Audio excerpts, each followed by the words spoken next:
আমরা AC non AC সব ধরনের বাস আমরা তৈরি করি। একটা এসি বাসের দাম প্রায় 1 কোটি পার হয়। যখন মালিকরা গাড়ি দ্রুত চায় তখন আমরা ওই রাত দিন 24 ঘন্টা কাজ করে আমরা কাজ ডেলিভারি দেই। এমন কত দিন আছে 2 দিন 3 দিনও আমরাও ঘুমাই না, ইলেকট্রিশিয়ানরা ঘুমায় না, কাজ করে ডেলিভারি দিতে হয়। আসলে আমাদের নিজস্ব ডিজাইনও থাকে, আবার গাড়ির মালিকদেরও পছন্দ থাকে। আমরা নিজস্ব ডিজাইন আমরা তৈরি করি। গাড়ির মালিকদের যদি কোনো পছন্দ থাকে সেগুলো আমরা করে দিই।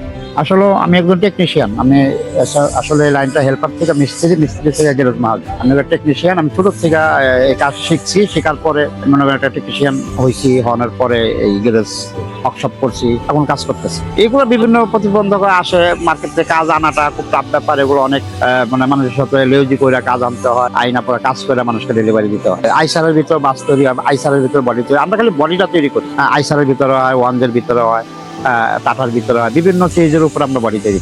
এগুলা কিছু আছে ইন্ডিয়ান চেজ আছে, কিছু চেজ আছে জাপানি, হিনোগারি, বিভিন্ন দেশের থেকে চেজ আছে। আমরা এসি নন এসি সব ধরনের বাস আমরা তৈরি করি। এগুলা নন এসি তৈরি করতে 35 দিন, আর এসি তৈরি করতে 60 দিন। একটা এসি বাসের দাম প্রায় 1 কোটি পার হয় এখন বর্তমানে। ঈদের আগে দিয়ে চাপটা বেশি হয়। এগুলো আমরা বডি নেই 22 লক্ষ টাকা।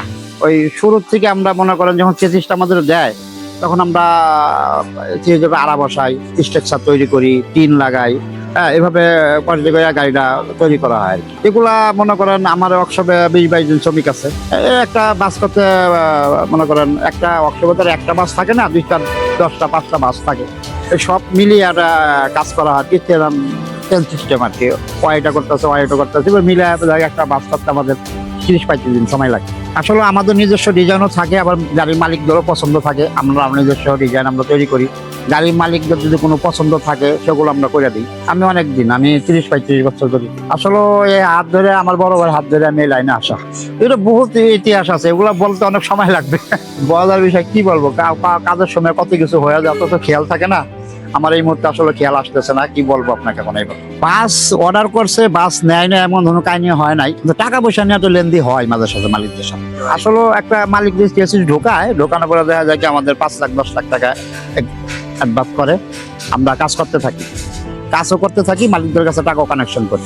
টায়ার আমরা তৈরি করি না, আমরা গ্লাস করে আমরা জাস্ট বডিটা আগে আমরা ওই যে আপনার ওই একটা সিএসএস দিলে আগে আড়া বসাই, আগে লোহার কামটা পুরো কমপ্লিট করার পরে গাড়ি প্রিন্ট হওয়ার পরে গ্লাস লাগাই, ভিতরে ডেকোরেশন করি, ইলেকট্রিক কাম করি।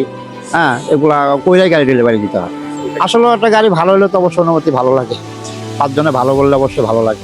আসলে যার কাজের মান সে তো ভালো বলবেই। আসলে আমার কাজের মানটা কাস্টমারে ভালো বলতে হইব।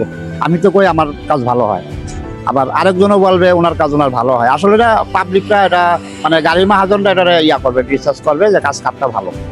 আশা করি আমি কাজ ভালো করি আর কি ইনশাল্লাহ।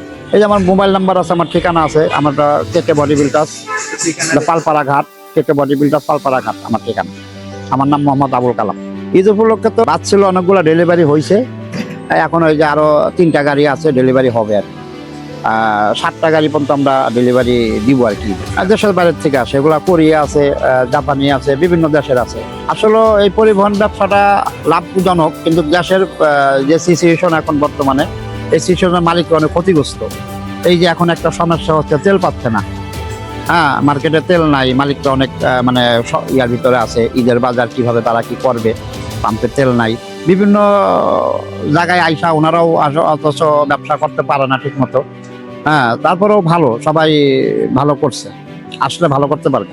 এরকম বলে আমরা 20-22 জনও গাড়ি দিছি। 20-22 জন। তখন ওই যে রাত দিন করতে হয়, ওভার টাইমটা ভাড়া দিতে হয়। যখন মালিকরা গাড়ি দ্রুত চায় তখন আমরা ওই রাত দিন 24 ঘন্টা কাজ করে আমরা কাজ ডেলিভারি দেই। এমন কত দিন আছে 2 দিন 3 দিনও আমরাও ঘুমাই না, ইলেকট্রিশিয়ানরা ঘুমায় না, কাজ করে ডেলিভারি দিতে হয়।